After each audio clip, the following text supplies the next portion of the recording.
to start by saying thank you to Pastor Dave and Geraldine for allowing this to take place. And this is awesome. I'm glad everybody can make it. And I'm a little nervous, so if I pass out, just come up here and slap me around and wake me up, and I'll finish. Anyway, I'm Daniel Aderman. I grew up here in Ortonville. I don't know if you would really consider it much of growing up, but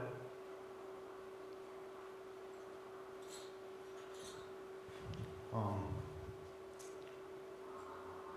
don't know.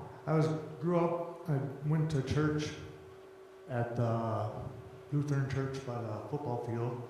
Went to school here in town. Graduated in 1995.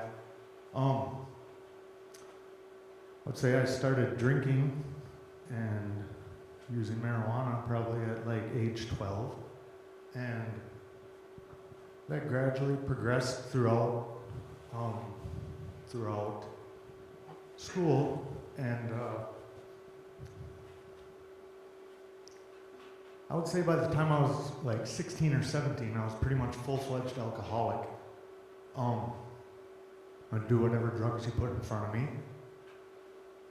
I was drugged to church my whole younger existence, and I don't know that I ever really believed anything. I thought it was just something that they told people to try to control the masses, get them to be good. I would have told you it was all myths, and that none of it was real.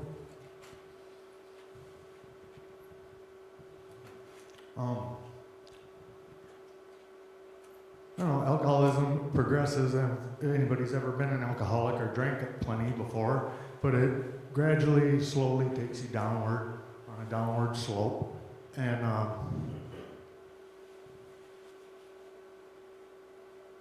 don't know, by the time I was probably old enough to be in the bar, I was already a drunk, falling down, and would drink every single day. It was like it consumed me. But I think after about 15, 20 years of that, I kind of got sick of being drunk in the bar all the time and kind of moved on, and I started using meth. And I found the cure for alcoholism. It was meth, I used to joke. And then, as it turns out, it's no cure at all. I started using meth. I no longer had to be a fallen down drunk in the bar all the time. I felt like I had unlimited energy and was in total and complete control. Little did I know, I was in zero control whatsoever.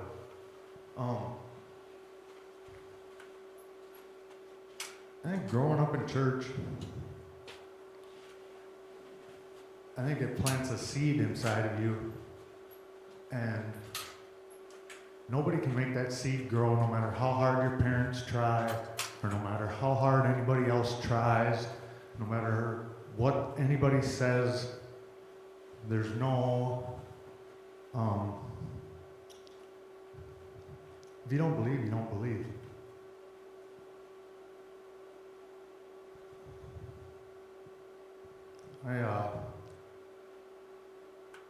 That went on for about 20 years, and I started using meth, and I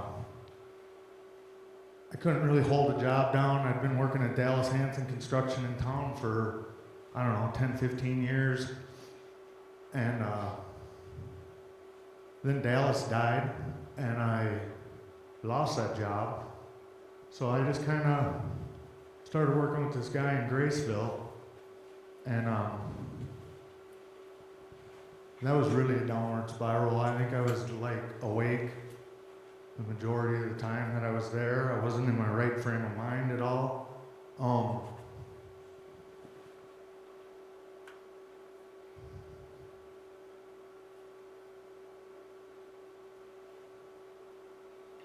know. A little nervous. Yeah, I know. Anyway, so I was working on my own for a while, and the addiction kept getting more and more and more, and pretty soon I'm at like a $500 a week meth habit, and I haven't slept in, I don't know, but an hour a night for the better part of 6-7 years, you know, and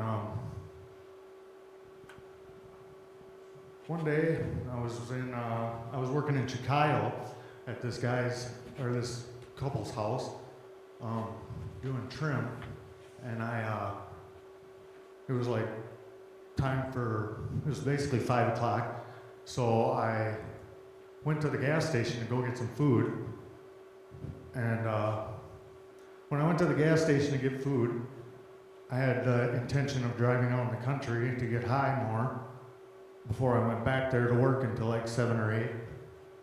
And I was sitting in the parking lot at the Chicago gas station, and if you were to Google supercell tornado, you would see a picture of like this perfectly round cloud.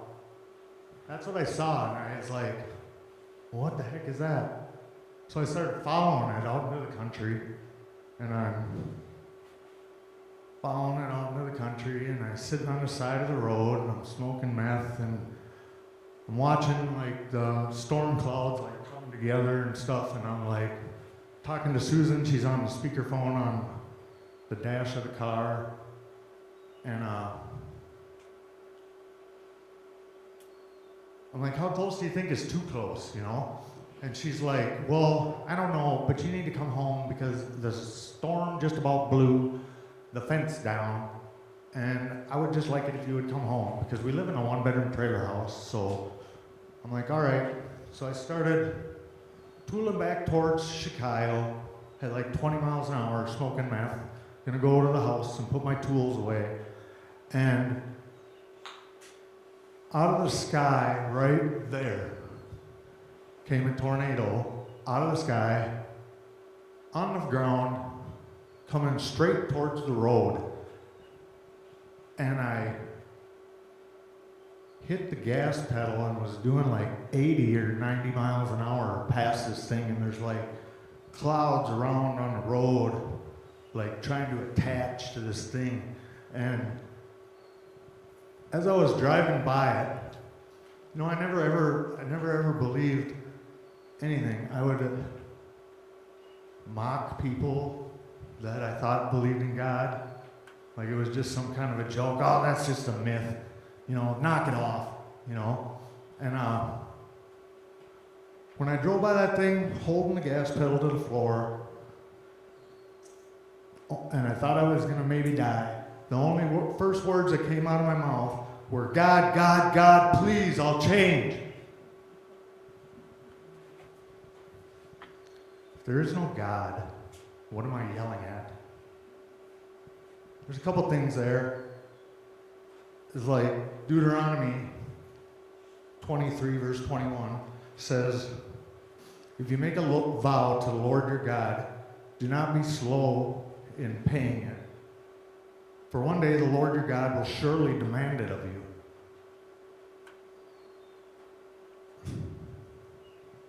And I drove right by that thing, watched it go over the road in the rearview mirror, and nothing changed, except things maybe got worse.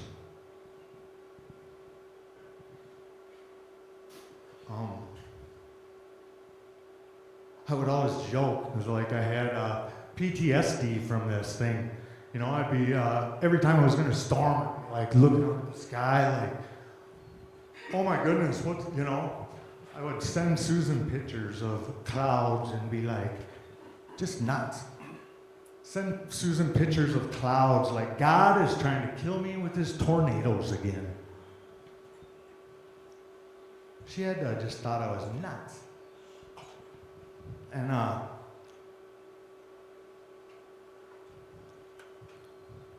was like the last year before I went to jail.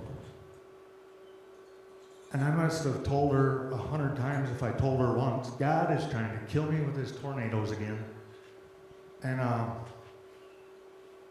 don't know, about 6-8 months later, I was working at this guy's house in Kirkhoven, tiling his bathroom. And I was gonna go outside to take a break, and I came downstairs, and the guy's like, Dan, do you believe in God? He couldn't make it today because of the roads, he's from Wilmer. But he's like, Dan, do you believe in God? And I just kind of blew him off, and I'm like, no, come on with that nonsense. I'm like, look at all the things around you. Watch the TV once and tell me there's a God. See people getting killed, everything, every day on the news. It's like, how can God allow that to? There can't be a God. I just kind of blew the guy off, and I went outside, and I was smoking meth in his driveway, and I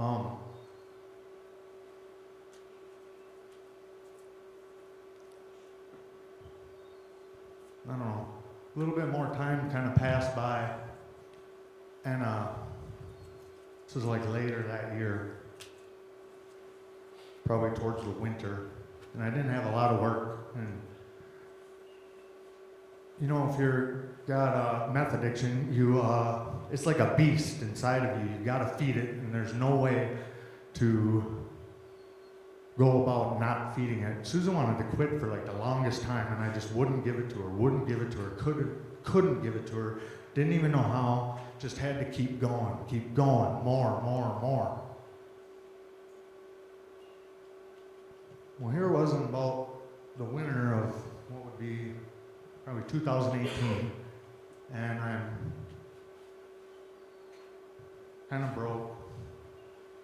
I would do anything to feed this thing.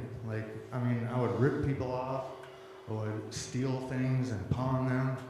I would do all sorts of, things I'm not really that proud of to do just to feed this thing.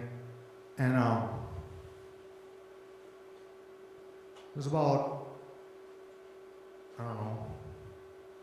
January or February of 2018, and I sold my truck to this guy, and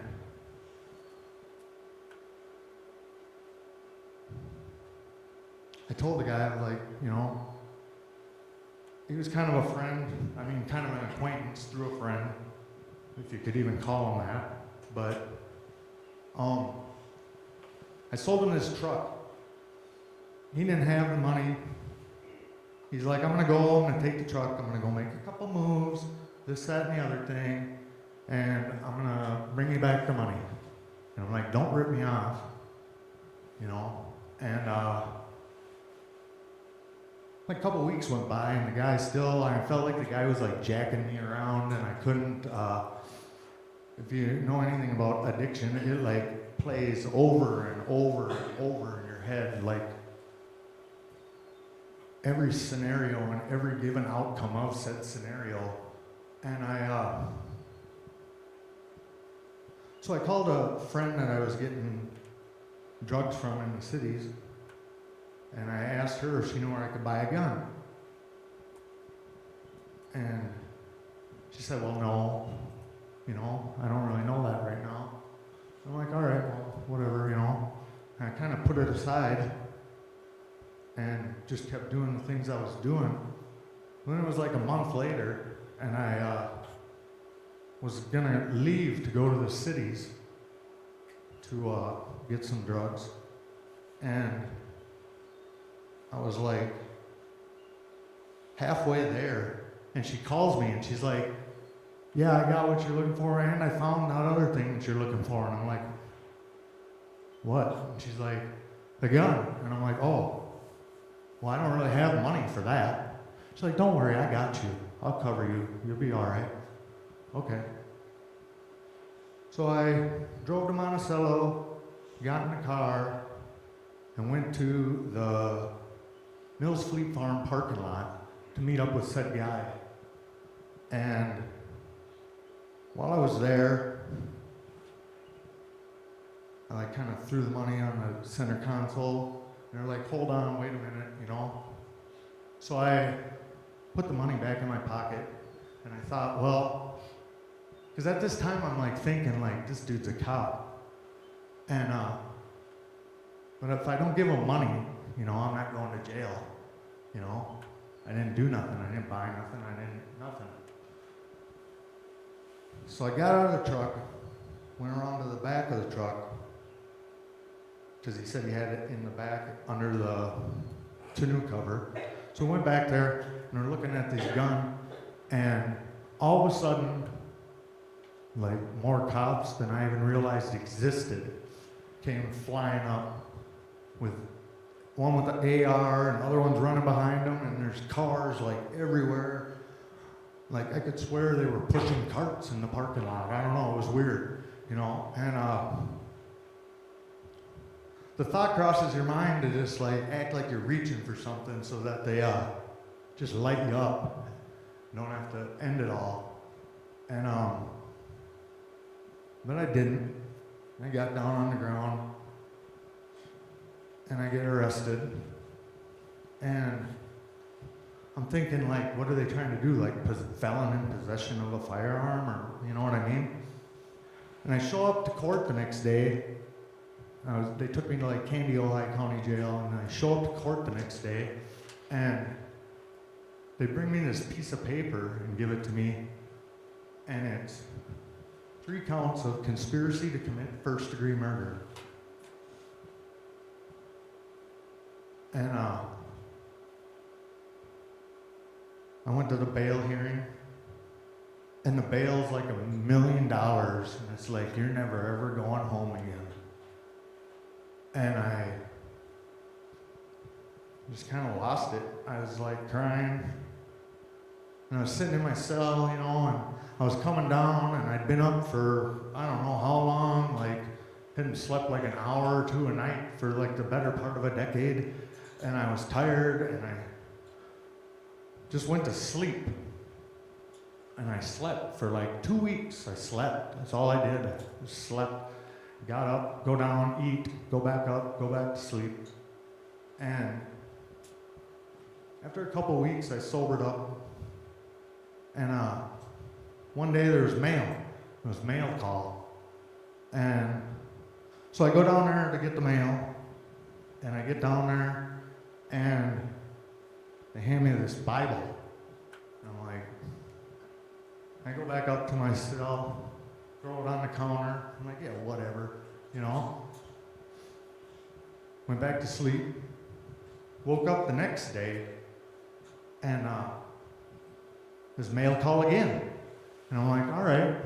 So I go down there, and the guy hands me another Bible.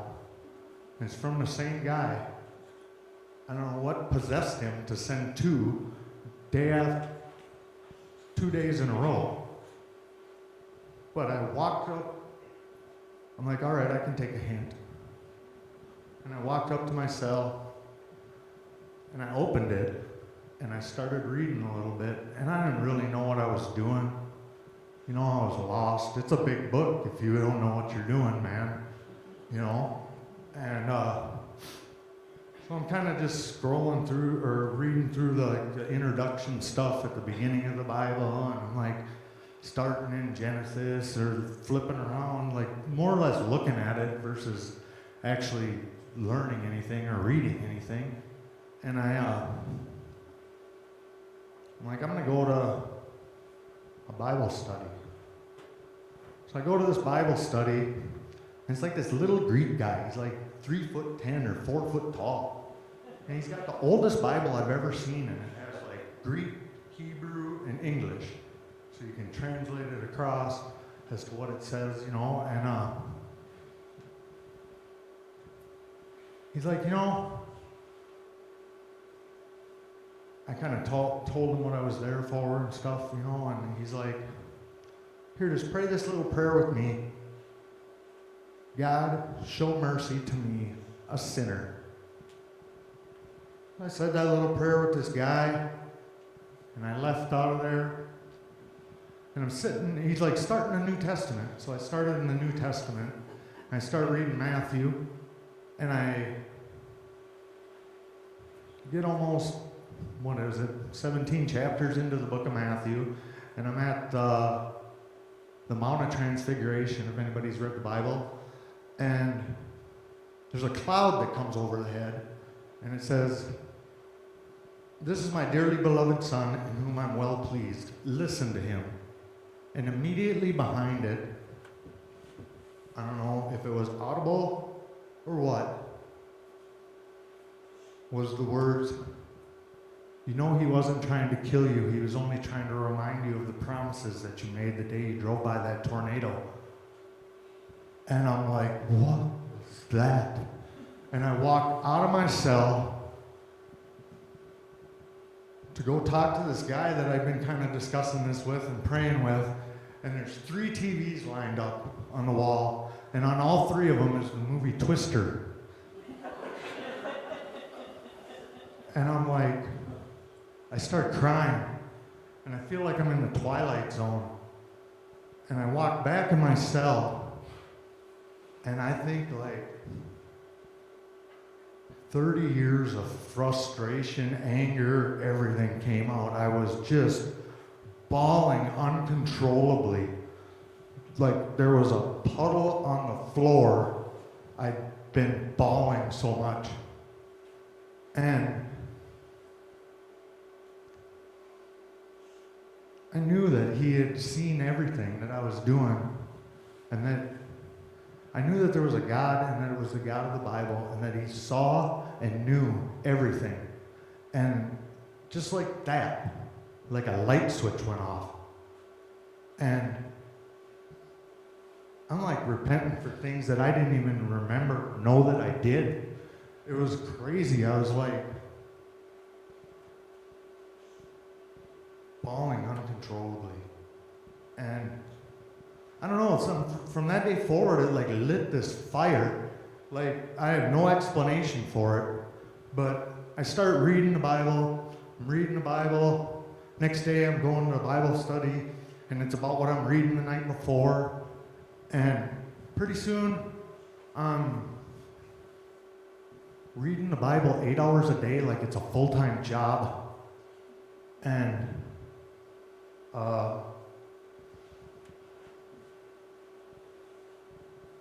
going to like 5 or 6 Bible studies a week.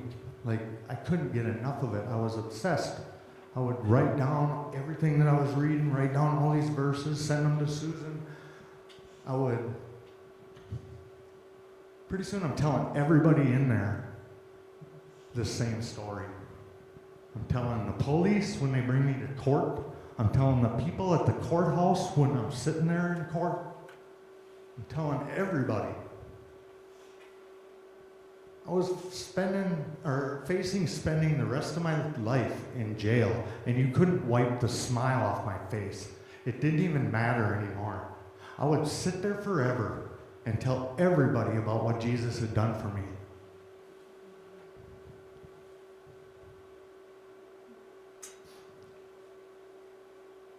You know, when they start, I think they start out with like these high, ungodly numbers, like 25 years and stuff, and it's like, oh my goodness. And then it's like, I met with my lawyer one day, probably about 8-9 months into it, and he's like,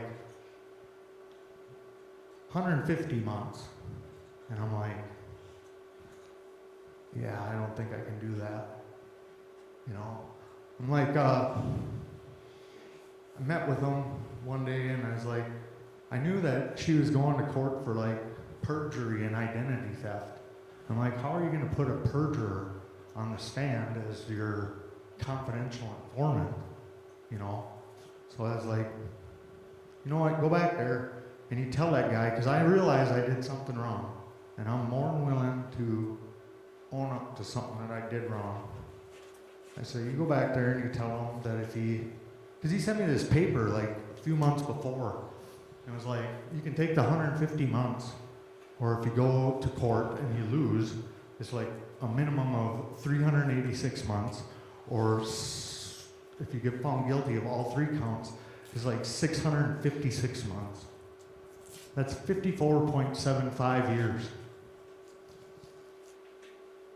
That's a long time. And when I found out that she was going to court for like perjury and identity theft, I went to my lawyer and I was like, you know what, tell him that if he cuts that 150 years at minimum in half, I'll take that. And the next time I seen him, like a month later, it was 67 months. I'm like, all right, I'll take that, 67 months in Minnesota, you do 43, and I already had 11 of them done. So I figured I'd take that. And so I got sentenced to 67 months in prison. I went to prison and I filled out this thing for this boot camp program, and I got into this boot camp program, and it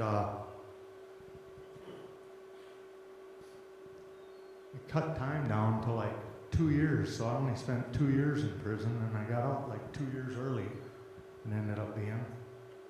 And then, I think they let off the gas when I was like telling them all about Jesus, or maybe Jesus had a little more control over it than I think,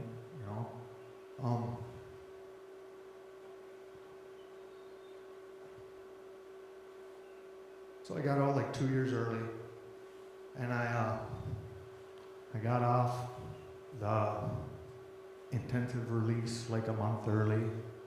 And then I never saw the parole officer for like the last 8 months of my parole, because I think they'd just seen that there was something different, like it was over. I don't know. I see this thing on Facebook sometimes and it says like the AA book or whatever. What's that say? It's like this book will tell you that you're an alcoholic forever and that you got to come to these meetings and this, that, and the other thing. But the Bible will tell you that your identity is brand new in Jesus Christ. And I choose to believe that one.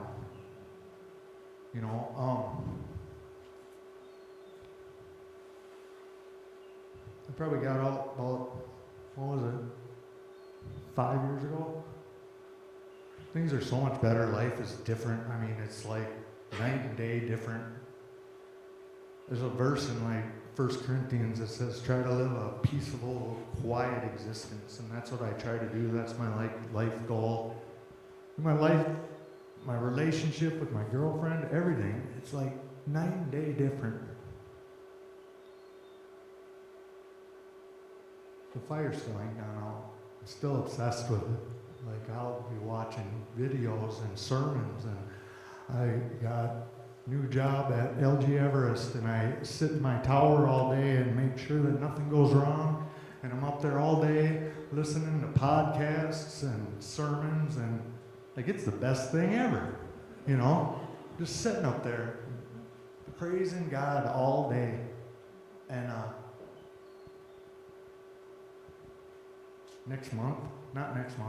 March, I have 7 years of sobriety. I don't think I've ever been this sober since I was 12. That's a long time. I'm 48 now. Never really grew up here, I had to grow up in a prison cell. When you're facing life, you don't have a choice but to grow up. Things just got real serious real fast,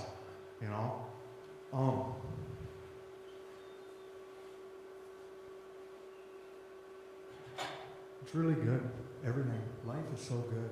It's like, you look back on it all and it's like, what was the point? Like, there wasn't one. That'd be the first point to make, is that there wasn't a point in any of it.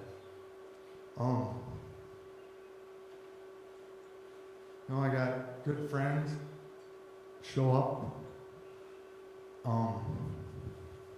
Other good friends, Ellis and Alicia, they asked me if I wanted to be on the board of this transitional living house that they're trying to start. And I'm like, absolutely. Because I learned one thing in all of this is like, God can do anything, and He sees everything. And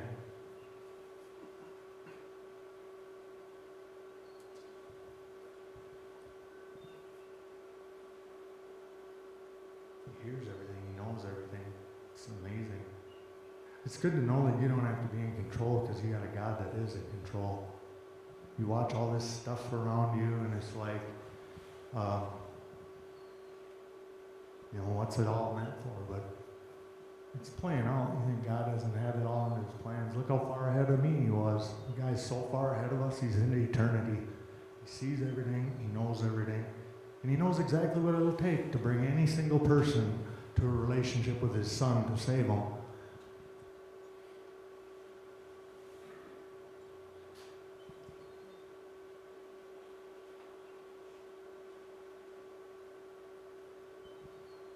Life is so much better sober. As I would have always thought, what am I gonna do? It's gonna be boring. But you find different things to do. And I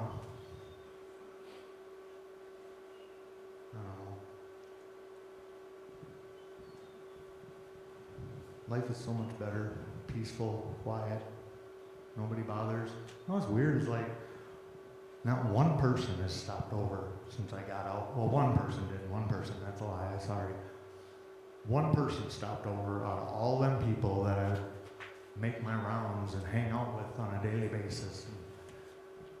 One person stopped over one day and I just took my 5-year coin out and flipped it to them, They ain't seen them since. They weren't ever your friends to begin with. But they're in the same boat you were in, I don't think, one thing I learned in all of this is that, as for why I want to help with the transitional living house and stuff like that, is I learned one thing is God loves everybody, and not one person's life is worth throwing it away. Nobody is a throwaway. It might be a do-over, but you ain't no throwaway. And that's good to know. Now I come here. I was going to the Baptist church a little bit. I spend a lot of time at home watching church. Spend a lot of time studying Islam versus Christianity or creation versus evolution. And at the end of the day, everything points back to there's a God and it's all real. The Bible, why the Bible? Why would you trust the Bible? Well, it's a historical fact. It's written by eyewitnesses during the lifetime of other eyewitnesses. That means it's falsifiable, yet nobody can falsify it. Why? Because God wrote it.